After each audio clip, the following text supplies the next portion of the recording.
ಪದೇ ಪದೇ ಬೆಂಕಿ ಅವಘಡಗಳಾಗ್ತಾ ಇರೋದ್ರಿಂದ ಜಿಬಿಎ ಸ್ವಲ್ಪ ಮಟ್ಟಿಗೆ ಎಚ್ಚೆತ್ತುಕೊಂಡಿದೆ.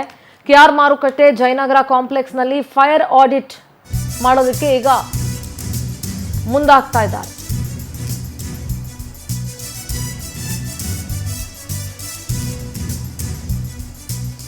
ಅಧಿಕಾರಿಗಳಿಗೆ ಜಿಬಿಎ ಆಯುಕ್ತ ಮಹೇಶ್ವರ ರಾವ್ ಸೂಚನೆ ಕೊಟ್ಟಿದ್ದಾರೆ.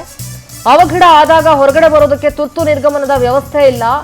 ಅಗ್ನಿಯನ್ನ ನಿಯಂತ್ರಿಸೋದಕ್ಕೆ ಅಗ್ನಿಶಾಮಕ ಪೈಪ್ ಅನ್ನ ಇನ್ಸ್ಟಾಲ್ ಮಾಡೋದಕ್ಕೆ ಸೂಚನೆ ಕೊಟ್ಟಿದ್ದಾರೆ. ಕೆಲ ತಿಂಗಳುಗಳ ಹಿಂದೆ ಕೆಆರ್ ಮಾರ್ಕೆಟ್ ಇರ್ಬೋದು ಮತ್ತು ಆ ಕಡೆ ಚಿಕ್ಕಪೇಟೆ ಇರ್ಬೋದು, ಬೇರೆ ಬೇರೆ ಕಾಂಪ್ಲೆಕ್ಸ್ಗಳಲ್ಲಿ ಬೆಂಕಿ ಅವಘಡಗಳು ನಡೆದಿತ್ತು. ಹಾಗಾದಾಗ ಹೊರಗಡೆ ಬರೋ ವ್ಯವಸ್ಥೆನೂ ಇರಲ್ಲ. ಸೊ ಅದಕ್ಕೆ ಫೈರ್ ಆಡಿಟ್ ಮಾಡೋದಕ್ಕೆ ಜಿಬಿಎ ಮುಂದಾಗಿದೆ.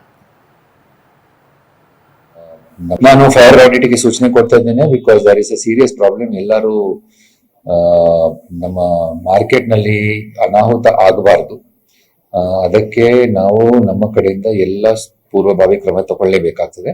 ಅದಕ್ಕೆ ಒಂದು ಫೈರ್ ಆಡಿಟ್ ಮಾಡ್ತೇವೆ. ಮತ್ತೆ ಫೈರ್ ಸೇಫ್ಟಿ ಎಕ್ವಿಪ್ಮೆಂಟ್ ಇನ್ಸ್ಟಾಲ್ ಆದ್ರೆ ಇಮಿಡಿಯೇಟ್ಲಿ ತಕ್ಷಣ ಅದನ್ನ ಟೆಸ್ಟ್ ಮಾಡಬೇಕು. ಪ್ರತಿ ವರ್ಷ ಡ್ರಿಲ್ ಮಾಡಿಸಬೇಕು ಅಂತ ಹೇಳಿ ಸಹ ನಾನು ಅವರಿಗೆ ನಿರ್ದೇಶನ ಕೊಟ್ಟಿದ್ದೆ. ಜಯನಗರ್ ನಲ್ಲಿ ಇನ್ಸ್ಟಾಲ್ ಆಗ್ತಾ ಇದೆ. ಲಾಸ್ಟ್ ಟೈಮ್ ಒಂದು ಅನಾಹುತ ಆಗದೆ ತಡೆಗಟ್ಟಿಸ್ಲಿಕ್ಕೆ ಅವಕಾಶ ಇತ್ತು. ಯಾಕಂತ ಹೇಳಿದ್ರೆ ಒಂದು ಲಿಫ್ಟ್ ಹಿಂದೆ ಸ್ವಲ್ಪ ಫೈರ್ ಬೆಂಕಿ ಎಲ್ಲ ಹಚ್ಚಿ ಕೇಬಲ್ ವೈರ್ ನಲ್ಲಿ ಸ್ವಲ್ಪ ಬೆಂಕಿ ಆಗಿತ್ತು.